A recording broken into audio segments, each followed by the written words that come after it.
I am Erin Schrader, host of the Plant Witch podcast and herbalist and spiritual director at the Rebel Herbalist. I'm just home from the Sacred Space Conference in Maryland, where I presented on the crooked path of modern pagan monasticism, and where I encountered teachings and rituals from truly gifted practitioners in the magical arts. Today, I've spent my day integrating the experiences that I had over the weekend, feeling called to deep alignment with what rose in me through all of the ritual work and learning that I did through the weekend, and listening to Cory Booker, Senator from New Jersey, as he's filibustering for 20 hours now on the floor in defiance, in an act of defiance for what he has seen happening in our government. One of the things that came through in a lot of the work we did at Sacred Space this past weekend was the call to defiance, sacred defiance. Christopher Hughes, founder of the Anglesey Druid Order of Wales, author of many books, said a quote during one of the rituals that he led. He said, speaking about the salmon of wisdom, salmon are a symbol of wisdom in the Druid tradition, he said, salmon don't go with the flow. The only salmon that are going with the flow are the dead ones. When I was in a workshop with Matt Aron on the psychic art of the tarot, which is a new book he has out, and the topic of the talk that he was giving, he taught us how to scry on our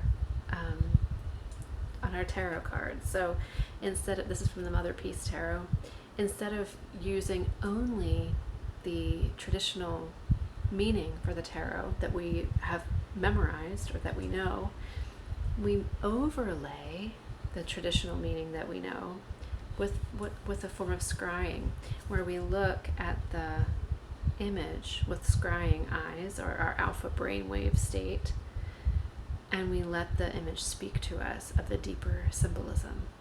And I pulled the Seven of Cups in his workshop, which is about really going after what you want, but being careful what you ask for, making sure you know what is real on the smorgasbord of life, and then going for it. And as I did the scrying with that card, I saw a river flowing, gray, like a river of cloud or a river of fog. And then that foggy river turned into the marching sleepwalkers, what Goethe calls the mass man, just a mob of people blindly marching in gray monotone. And then up out of these blindly marching gray foggy river of people came these golden pillars of light. And these golden pillars of light, like the golden cups in the Seven of Cups that have these gifts coming out of the top, these golden pillars of light were people standing in defiance. And today Cory Booker is one of those people. And I had no idea Cory Booker was going to be doing this, or that I'd be so enthralled with him doing this and showing us what fiery torch bearing looks like in these times. But I'm feeling such a call, such a clarity around this willingness to be peacefully, fiercely, lovingly defiant in a time where the temptation is to just join the gray river moving downstream.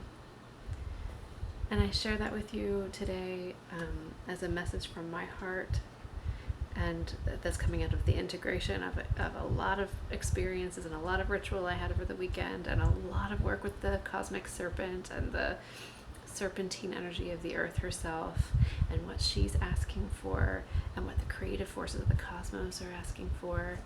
And another message I got in all that integration is that true evolution and true emergence rises out of tension. It rises out of conflict. It rises out of oppression. It needs something to push against.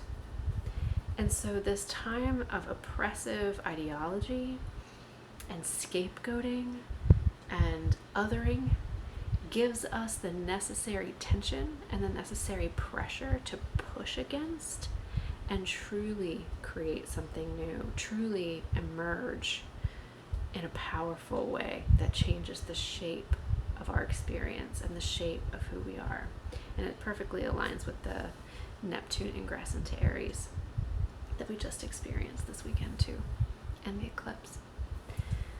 May you be powerfully, fiercely, sacredly defiant.